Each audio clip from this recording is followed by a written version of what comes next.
ভাইকে ফোটা। আবার বলো ভাইয়ের কপালে আমার ভাই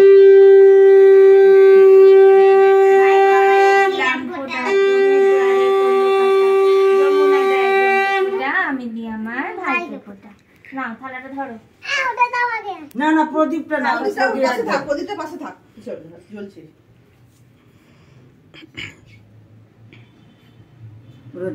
মাথায় জোরে ঠুকে দিচ্ছে। আরে তুই না, তোরা প্রণাম কর। তুই হাতে বাবু একটু ধান তুলবো।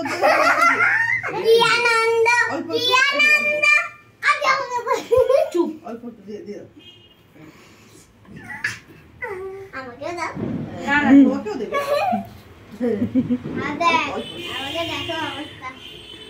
দাদাকে পায়েস খাও। না ধরো, তুমি ধরো। এটা ভাগ ভাগ।